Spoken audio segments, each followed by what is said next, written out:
Welcome to FSO aspirant Radha channel.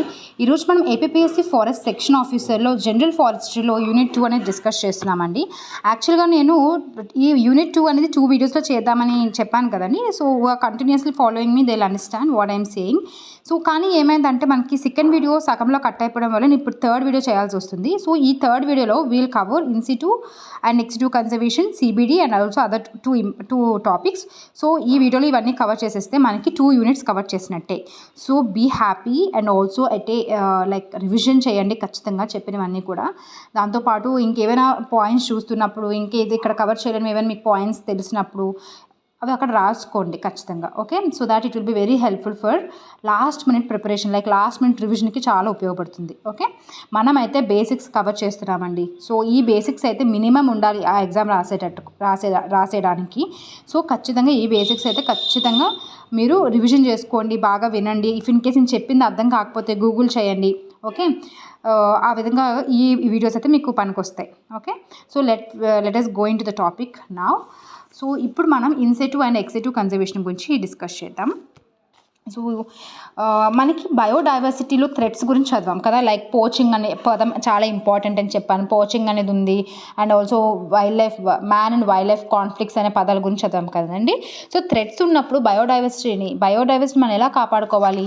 So there are 2 ways, like we are protecting in 2 ways, like in situ conservation and ex situ conservation. Okay, in situ conservation అంటే మనము ఆ wildlife యొక్క natural హ్యాబిటాట్లో అది ఎక్కడైతే పుట్టి పెరుగుతుందో అక్కడే మనం దాన్ని ప్రొటెక్ట్ చేస్తే దాన్ని మనం ఇన్సిటు కన్జర్వేషన్ అని అంటాం. వెరాజ్ ఎక్సిటు అంటే ఎక్స్ అంటే అవుట్ సైడ్ అనమాట. అక్కడ కాకుండా దాన్ని ఇంకెక్కడనే బయటకు తీసుకొచ్చి దానికి స్పెషల్ కేర్ తీసుకుంటే వాటిని మనం ఎక్సిటు కన్జర్వేషన్ అని అంటాం. ఓకే, ఈ మాత్రం ఐడియా ఉండాలి. ఇప్పుడు మనం ఇంపార్టెంట్ థింగ్ ఏంటంటే ఇన్సిటు కన్జర్వేషన్లోకి ఏమొస్తాయి, ఎక్సిటు కన్జర్వేషన్లోకి ఏమొస్తాయి. So this can be the question. They will ask simply in situ కన్జర్వేషన్లోకి ఏమేమి వస్తాయి కింద, లేకపోతే which of the following will not come under in situ కన్జర్వేషన్. This is how they will frame questions. So మనకి national parks, wildlife sanctuary and also biosphere reserves and sacred groves, ఈ 4 కూడా మనకి ఇన్సిటు కన్జర్వేషన్లోకి వస్తుందండి. ఓకే, ఈ 4 కూడా in situ కన్జర్వేషన్లోకి వస్తుంది. And మీరు నా షార్ట్స్ ఫాలో అవుతే నేను నేషనల్ పార్క్స్ గురించి చాలా ఇంపార్టెంట్ నేషనల్ పార్క్స్ అక్కడ డిస్కస్ చేశాను. అండ్ దాంట్లో ఇంపార్టెంట్ యానిమల్స్ ఏవైతే ఉన్నాయో ఒక 2-3 యానిమల్స్ అవి ఖచ్చితంగా నేను అవి ఎండమిక్ అయి ఉంటాయి కదండి, అలాంటివి కూడా నేను డిస్కస్ చేశానండి ఆ వీడియోలో. సో ఇఫ్ ఇన్ కేస్ మీరు చూడకుండా ఉంటే please go and watch that short, it is very useful. So అక్కడ డీటెయిల్గా నేను నేషనల్ పార్క్స్ అనేవి ఏ యాక్ట్ ద్వారా, వైల్డ్ లైఫ్ శాంచురీస్ కూడా ఏ యాక్ట్ ద్వారా మనకి చేస్తారు అనేది కూడా నేను చెప్పాను. సో ఈ 2 కూడా మనకి wild life protection act of 1972 multiple times ఇది మనం డిస్కస్ చేసినాం, ఎందుకంటే అంత ఇంపార్టెంట్ ఇది. ఓకే, నెక్స్ట్ మనకి biosphere reserves are not covered under wild life protection act, ఇది గుర్తుపెట్టుకోండి. అండ్ దెన్ సాక్రెడ్ గ్రోవ్స్ అంటే ఏంటంటే లైక్ ఫారెస్ట్ని మనం దేవుళ్ళ కొలుస్తారు కదండి, లైక్ మెయిన్గా ట్రైబ్ కల్చర్లో మనం చూస్తాం. ఫారెస్ట్ ఒక పర్టికులర్ ఫారెస్ట్ని వాటికి పూజించడం అని చేస్తూ ఉంటారు కదా. ఫర్ ఎగ్జాంపుల్ మనం చూసుకుంటే తెలంగాణలో మనకి ఒకటి ఉంటుంది కదండి, సారక్క సంథింగ్ అది ఉంటుంది కదండి, that is also a sacred groove అనమాట. ఆ కైండ్ ఆఫ్ థింగ్నే మనం అవన్నీ కూడా ఇన్సిటు కన్జర్వేషన్లోకి వస్తాయి. So what will come, national park, wildlife sanctuaries and then biosphere reserves and sacred groves. Okay, ex situ కన్జర్వేషన్లోకి మనకి ఏమొస్తాయండి, లైక్ జూస్ కానీ, like botanical gardens, seed banks, gene banks, cryopreservation అనే మెథడ్స్ అన్నీ వస్తాయి. Zoo అంటే మనకు తెలుసు జనరల్గా యానిమల్స్ని మనం ఒక పర్టికులర్ ఏరియాలో పెట్టి మనం అక్కడ చేస్తాం కదా, అందరూ వెళ్ళే ఉంటారు జూకి. సో అవి kind of ex situ conservation. Okay, outside their natural habitat మనం కన్జర్వ్ చేస్తున్నాం కాబట్టి. బొటానికల్ పార్క్స్ అంటే మెయిన్గా మొక్కలు నాటుతామండి. ఓకే, మొక్కలకు సంబంధించిన పార్క్ అనమాట, ప్లాంట్స్ అనేవి ఉంటాయి. అండ్ నెక్స్ట్ సీడ్ బ్యాంక్ అంటే ఏంటి, సీడ్స్ని పర్టికులర్గా అన్నింటినీ కూడా ఒక దగ్గర స్టోర్ చేస్తే వాటిని సీడ్ బ్యాంక్ అని, అదే జీన్స్ని స్టోర్ చేస్తే జీన్ బ్యాంక్ అని. అదే క్రయో ప్రిజర్వేషన్ అంటే ఏంటంటే చాలా ఇంపార్టెంట్, ఇక్కడ మనం యూజ్ చేసేది ఏంటంటే లిక్విడ్ నైట్రోజన్. అండ్ ఇది -196 degrees దగ్గర మనం లిక్విడ్ నైట్రోజన్లోని మనం ఆ పర్టికులర్ స్పీషీస్ని, లైక్ అది ప్లాంట్ స్పీషీస్ అవ్వచ్చు, ఇంకా అదర్ జీన్స్ అవ్వచ్చు, ఏదైనా అవ్వచ్చు, దాన్ని క్రయో ప్రిజర్వేషన్ అని అంటాం. ఓకే, సో ఇక్కడ ఇంపార్టెంట్ పదాలు ఏంటంటే central zoo authority and then botanical survey of India. ఈ టర్మ్స్ అనేవి important because central zoo authority అనేది మనకి వీటిని మెయిన్గా రెగ్యులేట్ చేస్తుంది అనమాట. ఓకే, అట్లనే ఇది బొటానికల్ పార్క్స్ని రెగ్యులేట్ చేస్తుంది. అండ్ నాకు కామెంట్ సెక్షన్లో చెప్పండి, ఎందుకంటే నా లాస్ట్ వీడియో ఎవరైతే చూస్తారో వాళ్ళు ఖచ్చితంగా దీనికి ఆన్సర్ చేస్తారు. ఇది ఏ యాక్ట్లో మనకి కవర్ అయ్యింది, ఏ యాక్ట్ ద్వారా దీన్ని మనం ఫామ్ చేసాము. అండ్ నాకు ఇది చెప్పండి, botanical survey of India headquarters ఎక్కడుంది? ఇవి సింపుల్ థింగ్స్ మీరు సెర్చ్ చేశారనుకోండి ఇంకా బాగా గుర్తుంటుందని I'm asking you, go and search. And then NBPGR అంటే ఏంటో నాకు చెప్తారా? National Bureau of Plant Genetic Resources. ఇది చాలా ఇంపార్టెంట్. ప్లాంట్ జెనెటిక్స్ని మెయిన్గా ఇది రెగ్యులేట్ చేస్తుంది, అంటే like gene banks, seed banks ఇవన్నీ కూడా రెగ్యులేట్ చేస్తుంది ఇది. Okay, this is all about the ex situ and in situ conservation అండి. అండ్ మనం నేషనల్ పార్క్స్ గురించి చదువుతాం కాబట్టి సో అవి కూడా ఇవన్నీ ఎలా ఉంటాయంటే లైక్ ఓవర్లాప్ అవుతాయి, ఇంటర్లింక్ చేసుకోవాలి మనము. నేషనల్ పార్క్ సెపరేట్గా ఒక వీడియో చేస్తాం, లైక్ ఎనాలిసిస్, పీవైక్యూ ఎనాలిసిస్ చేస్తున్నప్పుడు. సో అక్కడ ఉన్న స్పీషీస్ ఇక్కడ ఉన్నవి కూడా చదువుకోవచ్చు. ఒక నేషనల్ పార్క్స్ గురించి ఇంకా డెప్త్గా చదువుకోవాలంటే ఇండియాలో మొత్తం ఎన్ని నేషనల్ పార్క్స్ ఉన్నాయి, అవి ఎక్కడెక్కడ ఉన్నాయి, అందులో స్పీషీస్ ఏవి ఇంపార్టెంట్ అలా చదువుకోవాలి. ఓకే, అండ్ ఇది బయోస్పియర్ రిజర్వ్స్ గురించి అయితే మీరు ఇది ఏ యాక్ట్ కింద కూడా లేదండి. మనకి ఎన్ని బయోస్పియర్ రిజర్వ్స్ ఉన్నాయి అండ్ అందులో ఎన్ని బయోస్పియర్ రిజర్వ్స్ మ్యాబ్ అనే ఒక ప్రోగ్రాంలో కవర్ అయి ఉంది. ఈ మ్యాబ్ అనేది ఒక యునెస్కో సంబంధించిన ప్రోగ్రామ్ అనమాట. నాకు చెప్పాలి ఖచ్చితంగా, ఇది మీరు చెప్తారని అనుకుంటున్నాను. ప్లీజ్, అంటే మీ దగ్గర నుంచి కూడా ఒక ఎఫర్ట్ ఉండాలి, వెళ్ళి సెర్చ్ చేయండి. సో బయోస్పియర్ రిజర్వ్స్ అంటే ఏంటో చూడండి, because they are very important for exam. So this is all about the ex-situ and in-situ conservation. Okay, now we'll go into the next important topic, convention of biological diversity. So ఈ story ఎక్కడ start అయిందంటే, అసలు convention of biological diversity అనేది ఒకటి ఉండాలని ఎక్కడ start అయిందంటే, మనకి 1992లోని రియో ఎర్త్ సమిట్ అని చెప్పేసి ఒక సమిట్ అనేది జరిగిందండి. ఈ సమిట్లో మనకి 3 ఇంపార్టెంట్ కన్వెన్షన్స్ వచ్చాయి. ఒకటి క్లైమేట్ చేంజ్కి సంబంధించింది, ఒకటి డిజర్టిఫికేషన్కి, ఇంకోటి బయోలాజికల్ డైవర్సిటీ గురించి. ఓకే, సో ఇది 1992లో చెప్పినప్పుడు ఈ కన్వెన్షన్ అనేది అడాప్ట్ చేసుకున్నాం. 1992లోనే అడాప్ట్ చేసుకున్నాం. అంటే మనం డైవర్సిటీని కాపాడుకోవాలని చెప్పేసి. అది ఫోర్స్లోకి ఎప్పుడు వచ్చిందని అడగొచ్చు. లైక్ ఇది 1993 డిసెంబర్ 29న మనకి ఫోర్స్లోకి వచ్చింది. ఇండియా అనేది ఎప్పుడు దానిలో ఎంటర్ అయిందంటే 1994లో ఎంటర్ అయింది. ఈ డేట్స్ అని కూడా, ఇయర్స్ అని కూడా గుర్తుపెట్టుకోండి. అండ్ దెన్ హెడ్ క్వార్టర్స్ ఎక్కడుందంటే ఇది మాంట్రియల్, కెనడా. ఓకే, మాంట్రియల్ కెనడాలో ఉంది. And it is legally binding. And ఇక్కడ 196 కంట్రీస్ అనేవి ఉన్నాయి. ఇవి చాలా బేసిక్స్ అనమాట.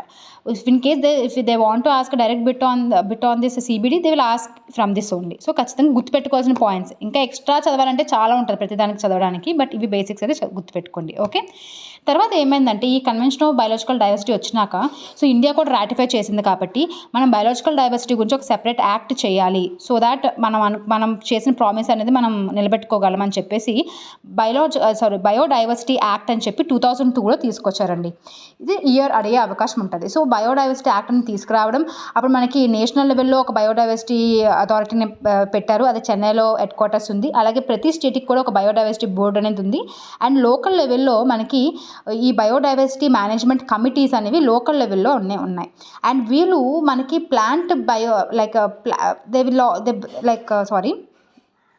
వీళ్ళు ఏం చేశారంటే, ఈ యొక్క కమిటీ, లోకల్ లెవెల్లో ఉన్న కమిటీ ఒక రిజిస్టర్ని వాళ్ళు క్రియేట్ చేశారు.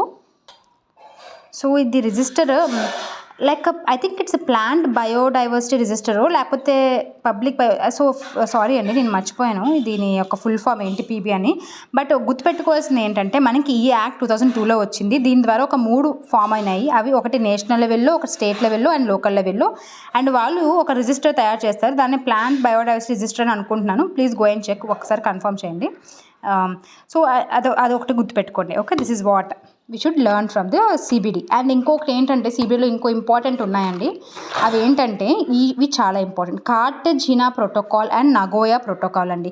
మనకి 2000 ఇయర్లో కార్టెజినా ప్రోటోకాల్ అని చెప్పేసి ఒకటి తీసుకుని వచ్చారు. ఈ ప్రోటోకాల్ ఏంటంటే, మనం genetically modified organisms, genetic engineering ఇట్లా చెప్తున్నాం, బీటీ, కాటన్ ఇవన్నీ కూడా జెనెటికల్లీ మోడిఫైడే కదా. సో అలాంటివి ఏవైతే ఉన్నాయో అవి రిలీజ్ చేసినప్పుడు అవి సేఫ్గా ఉంటాయా లేవా, ఇవన్నీ కూడా, అంటే దాని యొక్క సేఫ్టీ గురించి అనమాట తీసుకొచ్చిన protocol కార్టెజినా protocol. Plus Nagoya protocol అనేది ఏంటంటే, ఇఫ్ ఇన్ కేస్ మనం బయోడైవర్సిటీలో ఉన్న వాటిని మనం యూజ్ చేసుకుంటున్నప్పుడు అక్కడ ఉన్న వాళ్ళకి కూడా బెనిఫిట్స్ అనేవి షేర్ చేయాలని చెప్పేసి బెనిఫిట్ షేరింగ్ అనమాట. అది ఆ ప్రోటోకాల్ ఏంటి అంటే నగోయా ప్రోటోకాల్. సో 2010లో తీసుకొచ్చారు. సో ఖచ్చితంగా గుర్తుపెట్టుకోండి, మీరు ఏం అవసరం లేదు.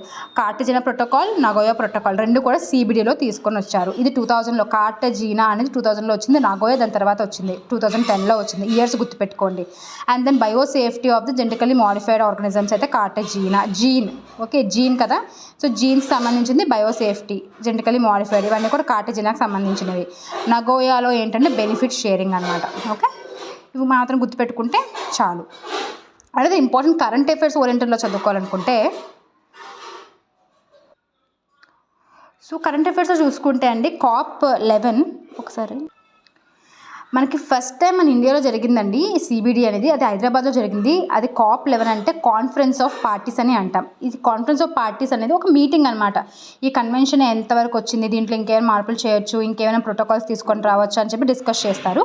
సో అట్లా దాన్ని కాన్ఫరెన్స్ ఆఫ్ పార్టీస్ అంటాం. అట్లా లైక్ టూ ఇయర్స్కి అట్లా జరుగుతూ ఉంటుంది. సో అది ఏంటంటే మనకి COP11 హైదరాబాద్లో జరిగింది, 2012లో జరిగిందండి ఫస్ట్ది. అండ్ దెన్ రీసెంట్గా అయితే COP16 అనేది జరిగింది, రోమ్ ఇటలీలో జరిగింది అనమాట ఇది. ఓకే. అండ్ లైక్ కాకపోతే ఏమైందంటే COP16 ఫస్ట్ కొలంబియాలో జరిపిద్దాం అనుకున్నారు, కానీ మధ్యలో ఆగిపోవడం వల్ల మళ్ళీ COP16 అనేది రీసెంట్గా మనకి రోమ్ ఇటలీలో జరిగింది. గుర్తుపెట్టుకోండి, ఎక్కడ జరిగింది COP16 అడగొచ్చు, Rome and Italy. Backup side అది ఇంకా కొంచెం కష్టం చేయాలనుకుంటే ఇది యాక్చువల్లీ ఫస్ట్ ఎక్కడ జరగాలి అని అడిగే అవకాశం ఉంటుంది, కాలి కొలంబియా. ఓకే. అండ్ దెన్ 2026లో కూడా మనకి CBD అనేది మీటింగ్ పెట్టుకోవాలనుకుంటున్నారు. అది ఎక్కడ జరుగుతుందంటే అర్మేనియాలో జరుగుతుంది. ఇవి కరెంట్ అఫైర్ ఓరియంటెడ్. సో నేను మొత్తం టోటల్గా CBD గురించి కాంప్రహెన్సివ్గా అయితే కవర్ చేశాను. లైక్ అది ఎప్పుడెప్పుడు బేసిక్స్ చెప్పాను. అండ్ ఆల్సో ఇవి ఖచ్చితంగా గుర్తుపెట్టుకోండి ప్లీజ్. నేను చెప్తుంది ఏంటంటే బేసిక్స్ మీద స్ట్రాంగ్ పట్టు అయితే ఉండాలండి. బికాస్ బేసిక్స్లో మనం రాంగ్ చేయకూడదు. మన కష్టమైన బిట్ అందరికీ కష్టంగానే ఉంటుంది. కొంతమంది పెట్టగలరు, కొంతమంది పెట్టలేరు. ఓకే. కానీ బేసిక్స్లో ఎవరైతే రాంగ్ చేస్తారో మనం అసలు కాంపిటీషన్లో కూడా ఉంటాం. సో ఖచ్చితంగా గుర్తుపెట్టుకోవాలి. ఓకే. రియో ఎర్త్ సమిట్ 1992లో అడాప్ట్ చేసుకున్నాం. 1993లో దాన్ని మన ఫోర్స్లోకి వచ్చింది. 1994లో ఇండియా అనేది సైన్ చేసింది. అండ్ దెన్ మాంట్రియాల్ కెనడాలో దాని హెడ్ క్వార్టర్స్ ఉంది. It is legally binding agreement and 196 countries ఉన్నాయి. దీని ద్వారా మనం బయోడైవర్సిటీ యాక్ట్ని తీసుకొచ్చాం. దాని ద్వారా ఒక 3 బాడీస్ అనేవి మనము క్రియేట్ చేసాం. దాంతోపాటు we have 2 protocols, Cartagena protocol and Nagoya protocol. And రీసెంట్గా జరిగిన కరెంట్ అఫైర్స్ ఓరియంటెడ్లో చూసుకుంటే అవి ఎక్కడెక్కడ జరిగాయని చూసుకున్నాం. COP16 అయితే రోమ్ ఇటలీలో ఉంది. అండ్ COP17 2026లో జరగబోయేది అయితే అర్మేనియాలో జరగబోతుంది. Okay. This is all about CBD. Now will talk about threats and injuries of forest. ఈ 2 టాపిక్స్ అండి. ఈ 2 టాపిక్స్ ఏంటంటే కొంచెం చాలా జనరలైజ్డ్గా ఉంటాయి. ఏంటి థ్రెట్స్, ఇంజురీస్ కొంచెమైనా అవగాహన ఉంటే మనము క్వశ్చన్లో ఆన్సర్ పెట్టవచ్చు. అంత టెక్నికల్ టర్మ్స్ అయితే ఇందులో ఉండవు. సో పైన అయితే చెప్తాను ఈ రెండింటి గురించి కూడా, so that we can wrap up the forest and ecology. So మనకి థ్రెట్స్ అనేవి 2 టైప్స్ ఉంటాయండి. ఒకటి న్యాచురల్గా కూడా జరుగుతాయి ఫారెస్ట్కి థ్రెట్స్, ఇంకోటి మ్యాన్ మేడ్ థ్రెట్స్ కూడా ఉంటాయి. న్యాచురల్ థ్రెట్స్ అంటే ఏంటి, లైక్ ఫైర్స్ కానీ, and then we also have droughts, pest, weed, ఇవన్నీ కూడా న్యాచురల్గా జరుగుతాయి అనమాట. ఎక్కువగా మనకైతే ఫైర్స్ అనేవి ఎక్కువగా మనము కాలిపోతూ ఉంటాయి కదా, చెట్లు కాలిపోవడం అనేది చాలా తరచుగా మనం చూస్తూ ఉంటాం. Not only in Indian, like వరల్డ్ వైడ్లో కూడా మనం బుష్ ఫైర్స్ అని, రీసెంట్గా కాలిఫోర్నియాలో చెట్లు కాలిపోయాయని. So forest fires are most important natural threat అనమాట ఫర్ ఫారెస్ట్. ఓకే. దాంతోపాటు పెస్ట్స్, వీడ్స్, డ్రాట్స్, ఫ్లడ్స్ ఇవన్నీ కూడా వస్తాయి. అదే మ్యాన్ మేడ్ అంటే ఏంటి, లైక్ మన ఎన్క్రోచ్మెంట్ చేసేయడము, యానిమల్స్ అయితే ఓవర్ గ్రేజింగ్, అర్బనైజేషన్, ఇండస్ట్రియలైజేషన్, ఇవన్నీ కూడా మ్యాన్ మేడ్ కింద వస్తాయి. So these are the threats అండి. మినిమం కామన్ సెన్స్ అనమాట. They will give easy bits only on threats. దీని గురించి టెక్నికల్ టర్మ్స్ అయితే ఇందులో లేవు. Now how we can protect, మనం ఎలా ప్రొటెక్ట్ చేయొచ్చు థ్రెట్స్ నుంచి, లైక్ లాస్ ఉన్నాయి, చాలా laws. Like Indian forest act 1927లో ఉంది. దీంట్లో 2 టర్మ్స్ మనకి important. Reserved forest, protected forest అని ఏ యాక్ట్లో చెప్పారు అని అడుగుతారు. అది ఇండియన్ ఫారెస్ట్ యాక్ట్ 1927లో. రిజర్వ్డ్ ఫారెస్ట్ అంటే చాలా ఎక్కువ ప్రొహిబిషన్స్ ఉంటాయి, చాలా ఎక్కువ కేర్ఫుల్గా ప్రిజర్వ్ చేస్తారు. ప్రొటెక్టెడ్ అంటే కొంచెం దీనికన్నా తక్కువ ప్రొటెక్షన్ ఉంటుందన్నమాట. అండ్ ఆల్మోస్ట్ అన్నీ కూడా అలౌ చేస్తారు, బట్ లిటిల్ రిస్ట్రిక్షన్స్ అని పెడతారు అంతే. Okay. Then we also have forest conservation act of 1980, wild life protection act ఇప్పుడు చాలాసార్లు చెప్పుంటాను 1972. And then forest rights act అనేది ఫారెస్ట్ అక్కడ ఉన్న ట్రైబ్స్కి వాటికి రైట్స్ ఇవ్వడానికి తీసుకొచ్చిన యాక్ట్ అనేది 2006లో వచ్చింది. దాంతోపాటు బయోడైవర్సిటీ యాక్ట్ ఇందాక చెప్పాను 2002లో. And environmental protection act 1986. ఈ యాక్ట్స్ అయితే ఖచ్చితంగా డేట్స్తో పాటు, డేట్స్ అంటున్నాను ఏంటి, లైక్ ఇయర్స్తో పాటు గుర్తుపెట్టుకోండి. ఓకే. లాస్. అండ్ ఇంకా అదర్ మెథడ్స్ అంటే ఏంటి, agro forestry, joint forest management ద్వారా కమ్యూనిటీ పార్టిసిపేషన్ అనమాట. అండ్ ఆల్సో టెక్నాలజీ ఉపయోగించి కూడా, లైక్ యాప్స్, స్ట్రిప్స్ అనేది టైగర్ యొక్క కన్జర్వేషన్కి మనం యూజ్ చేసాము. అలా కొన్ని ఉన్నాయి. లైక్ ఈ గ్రీన్ వాచ్ అని చెప్పేసి కూడా ఒకటి తీసుకొని వచ్చారు. దీని ద్వారా మనం డిఫారెస్టేషన్ ఎక్కడ జరుగుతుందా ఏంటి అని చెప్పేసి చూస్తున్నాం. దాంతోపాటు శాటిలైట్స్ని ఉపయోగించి కూడా మనము లైక్ ప్రొటెక్షన్ చేస్తున్నాము. ఎగ్జాంపుల్ ఏంటంటే మోడీస్ శాటిలైట్. దీని గురించి అయితే ఖచ్చితంగా తెలుసుకోండి. ఇఫ్ ఇన్ కేస్ మీకు తెలియకపోతే please go and search, you will get more information on Modi's. అంటే మోడీస్ అంటే ఏంటి, దేనికి సంబంధించి, మెయిన్గా అయితే ఫారెస్ట్ ఫైర్స్ అండి. ఫారెస్ట్ ఫైర్స్ అవి కూడా మనకి ఏమంటారు విజిలెన్స్ సర్వేలెన్స్ లాగా మోడీస్ యూస్ చేస్తాం. Modi's is a satellite. Okay, దాన్ని కూడా యూస్ చేస్తామని గుర్తుపెట్టుకోండి. And other like fire lines create చేస్తాము. వాచ్ టవర్స్ కూడా ఉంటాయి. ఫైర్ లైన్స్ అంటే ఏంటి? ఇప్పుడు ఇదంతా ఫారెస్ట్ అనుకోండి. ఈ ఫారెస్ట్లో మనం ఏం చేస్తామంటే ఇఫ్ ఇన్ కేస్ ఫారెస్ట్ అనే ఫైర్ అనేది ఇటు నుంచి వస్తుంది. If in case fire line అంటే ఏంటి? ఒక ఫారెస్ట్కి ఇంకో ఫారెస్ట్ లైన్కి మధ్యలో ఉన్న పెద్ద గ్యాప్ అనమాట. గ్యాప్లు అంటే ఒక రో ఆఫ్ ట్రీస్ మనం కట్ చేసేస్తాము. అప్పుడు ఏమవుతుంది? దీనికి లింక్ అనేది తగ్గిపోతుంది. దూరం పెరిగిపోవడం వల్ల ఇక్కడ ఉన్న ఫైర్ ఇక్కడికి స్ప్రెడ్ అవ్వదు. ఆ విధంగా ఇక్కడితో ఆగిపోతుంది. అప్పుడు అట్లీస్ట్ రిమైనింగ్ ఫారెస్ట్ అయినా మనం ప్రొటెక్ట్ చేయొచ్చు కదా. వాటిని ఫైర్ లైన్స్ అని అంటాం. వాచ్ టవర్స్ అంటే ఏంటి? పెద్ద పెద్ద టవర్స్ ఉంటాయి. దాని నుంచి మనం వాచ్ లైక్ మొత్తం ఫారెస్ట్ అంతా కనిపిస్తుంది. దాన్ని వాచ్ టవర్స్ అంటాం. సో ఇవి లైక్ మినిమం అనమాట గుర్తుపెట్టుకోవాల్సిన ఇంపార్టెంట్ థింగ్స్. చాలా ఉంటాయి మెజర్స్ అయితే, బట్ నేనైతే కొన్ని ఇంపార్టెంట్ థింగ్స్ నేను డిస్కస్ చేశాను. I hope it is useful. Okay, next మనము ఎఫారెస్టేషన్ గురించి and forest regeneration, carbon sequestration గురించి చూద్దాం. ఎఫారెస్టేషన్, రిఫారెస్టేషన్, డిఫారెస్టేషన్ ఈ పదాలు నేను నా వీడియోస్ కంటిన్యూస్గా చూసిన వాళ్ళకి ఇప్పుడు ఈ పాటికే వాటి మీనింగ్ తెలిసిపోయి ఉంటాయి. సో రిఫారెస్టేషన్ అంటే ఏంటి? ఆల్రెడీ ఫారెస్ట్ ఉంది, కొన్ని కారణాల వల్ల అది మనము సంథింగ్ లైక్ కట్ చేసామో లేకపోతే అక్కడ ఏదో ఫారెస్ట్ ఫైర్ జరగడమో ఏదో జరిగింది. సో మళ్ళీ అక్కడ ఫారెస్ట్ అనేది మనం క్రియేట్ చేయాలనుకుంటే వాటిని డిఫారెస్టేషన్ అని అంటాం. డిఫారెస్టేషన్ అంటే ఏంటి? చెట్లు నరికేయడం దాన్ని డిఫారెస్టేషన్ అంటాం. దాన్ని ఫెల్లింగ్, టెక్నికల్ టైం అయితే ఏమంటారంటే ఫెల్లింగ్ ఆఫ్ ట్రీస్ అని అంటాం. Felling of trees is called as deforestation. Next afforestation అంటే ఏంటి? మొక్కలు కొత్తగా ఒక ప్రదేశంలోని ఎప్పుడు అక్కడ చెట్లు అయితే నాటలేదు, నువ్వు చెట్లు నాటితే దాన్ని మనం ఎఫారెస్టేషన్ అని అంటాం. సో మీరు చేయాల్సిన ఒక చిన్న పని ఏంటంటే ప్లీజ్ గో అండ్ లైక్ చదవండి. కొంచెము ఉపయోగపడుతుంది అంటే అంత డీప్గా అడగకపోవచ్చు, బట్ చదివితే మీకైతే అదర్ ఎగ్జామ్స్కైనా ఉపయోగపడుతుంది. లైక్ కంపా ఫండ్, అది పర్టికులర్ ఎఫారెస్టేషన్కి సంబంధించిందేనండి. సో కంపా గురించి చదవండి అండ్ గ్రీన్ ఇండియా మిషన్ గురించి చదవండి. అది national action plan for climate చేంజ్లో ఒక మిషన్. ఇందులో ఇది 2008లో వచ్చింది అండ్ ఇందులో మనకి 8 సబ్మిషన్స్ ఉంటాయి. అందులో ఒక సబ్మిషన్ గ్రీన్ ఇండియా మిషన్. దీని టార్గెట్ ఏంటంటే 5 million hectares అనేది ఎఫారెస్టేషన్ చేయాలని చెప్పేసి. అలాగే మనకి నేషనల్ ఎఫారెస్టేషన్ ప్రోగ్రామ్ కూడా ఉంది. సారీ. సో ఇవన్నీ కూడా ఒకసారి చదవండి. ఒక అదర్ ఎగ్జామ్స్కైనా ఉపయోగపడతాయి. ఓకే, రీజనరేషన్ అంటే ఏంటి? ఇప్పుడు ప్లాంట్ కానీ లైక్ అక్కడ ఫారెస్ట్ ఏరియా ఉంది, ఫారెస్ట్ ఏరియా సంథింగ్ మనం నరికేయడం జరిగింది. ఓకే, ఇప్పుడు అక్కడ మళ్ళీ రీజనరేషన్ వచ్చింది అంటే అక్కడ నరికేసిన తర్వాత మళ్ళీ కొత్తగా మొలకలు వచ్చాయి అనుకోండి ఆ స్టంప్స్ నుంచి, దాన్ని న్యాచురల్ రీజనరేషన్ అంటాం. దానికి ఒక పదం ఉంది, దాన్ని కోపెసింగ్ అని అంటాం. ఓకే, ఆర్టిఫిషియల్ రీజనరేషన్ అంటే ఏంటి? నువ్వు అక్కడ కొత్తగా ప్లాంట్స్ వేయాలనుకుంటున్నాము. ఓకే, లైక్ ఆల్రెడీ ఉన్న వాటిల్లోనే వేయాలనుకున్నప్పుడు మనం కొత్తగా ప్లాంటింగ్ సీడ్లింగ్స్ అవి ఉంటాయి కదా, నువ్వు వెళ్ళి నాటితే అట్లా రీజనరేషన్ అనేది అట్లా రీజనరేషన్ చేస్తే ఫారెస్ట్ని నువ్వు దాన్ని ఆర్టిఫిషియల్ రీజనరేషన్ అని అంటాం. ఓకే, నెక్స్ట్ ఇంకో ఇంపార్టెంట్ పదం ఏంటంటే కార్బన్ సీక్వెస్ట్రేషన్ అండి. కార్బన్ సీక్వెస్ట్రేషన్ అంటే ఏంటి? కార్బన్ డైఆక్సైడ్ని అంటే అట్మాస్ఫియర్లో ఉన్న కార్బన్ డైఆక్సైడ్ని మొక్కలు కానీ అవి క్యాప్చర్ చేసుకుంటే వాటిని మనం కార్బన్ సీక్వెస్ట్రేషన్ అని అంటాం. జనరల్గా కార్బన్ సింక్ అంటే ఏంటంటే ఎవరైతే కార్బన్ని తీసుకుంటారో, ఎవరైతే లోపలికి తీసుకుంటారో వాటిని కార్బన్ సింక్ అంటాం. మనకి బెస్ట్ ఎగ్జాంపుల్స్ ఎవరండి? ఫారెస్టే కదా. Forest is the best example for carbon sink. Even oceans కూడా కార్బన్ డైఆక్సైడ్ని పీల్చుకుంటాయి. ఓకే, పీల్చుకోవడం ఇన్ ద సెన్స్ డిజాల్వ్ చేసుకుంటాయి కొంత. అవి కూడా కార్బన్ సింక్స్ కింద ఉంటాయి. కార్బన్ సోర్స్ అంటే ఎవరు వస్తారండి? లైక్ ఫ్యాక్టరీస్, మనం వెహికల్స్ నుంచి వస్తున్న పొగ. సో మనం అందరం కూడా లైక్ కార్బన్ సోర్సెసే. ఓకే, కార్బన్ సింక్ అంటే which is storing carbon dioxide is called as carbon sink. So carbon sequestration ఏంటి? That process of capturing and storing carbon dioxide is called as a carbon sequestration. And ఇక్కడ కార్బన్ని ఇట్లా store ఎలా చేసుకుంటున్నాయండి? మనం already డీటెయిల్గా unit 1లో చెప్పాం కదా photosynthesis గురించి, అది వెళ్ళి రివిజన్ చేసుకోండి. సో ఫోటోసింథసిస్ అనే ఒక ప్రాసెస్ జరగడం వల్ల మనకి కార్బన్ అనేది సీక్వెస్ట్రేషన్ అనేది జరుగుతుంది. ఓకే, ప్లాంట్స్లో దాన్ని కార్బన్ సీక్వెస్ట్రేషన్ అని అంటాం. ఓకే, నేను ఫ్యూచర్లో లైక్ ఫాస్ట్గా మనం యూనిట్స్ అనేవి కంప్లీట్ చేస్తే అండ్ ఇంపార్టెంట్ ఇలాంటివి వాటి గురించి ఇంకా అదర్ ఇంపార్టెంట్ ప్రాజెక్ట్స్ ఏమైనా ఉన్నా I will discuss in detail అండి. Okay, I hope this is useful. ఇంకేమైనా వీడియోలో అక్కడక్కడ చిన్న మిస్టేక్స్ ఇన్ ద సెన్స్ ఏమైనా డిస్టర్బెన్స్ లాగా ఏదైనా ఉంటే మాత్రం ప్లీజ్ లైక్ కొంచెం ఇంట్లో ఉన్నాను కాబట్టి సౌండ్స్ ఇవన్నీ వస్తాయి. So I hope you will understand and please subscribe to my channel and like this video if you like it. And ఏమైనా సజెషన్స్ ఉంటే కూడా మీరు కమెంట్ సెక్షన్లో చెప్పండి, so that I will improve. ఇంకేమైనా పాయింట్స్ మిస్ అయినా, ఇంపార్టెంట్ పాయింట్స్ అనేవి నేను ఏమైనా మిస్ చేసినా కూడా ప్లీజ్ నాకు కమెంట్ సెక్షన్లో చెప్తే అవి నేను రివిజన్ చేసుకోవడమో లేకపోతే అవి కవర్ చేయడమో చేస్తాను.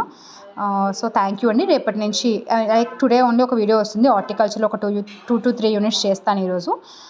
సో దట్ మనం ఫాస్ట్గా మనం జనరల్ ఫారెస్ట్ కంప్లీట్ చేసుకుంటే రిమైనింగ్ టాపిక్స్ కూడా మనం ఈజీగా చదువుకుంటే ఆ టైంకి మనం హ్యాపీగా రివిజన్ చేసుకొని ప్రశాంతంగా ఎగ్జామ్ రాయొచ్చు. So I hope you are doing well and take care of your health and all the best అండి. Thank you.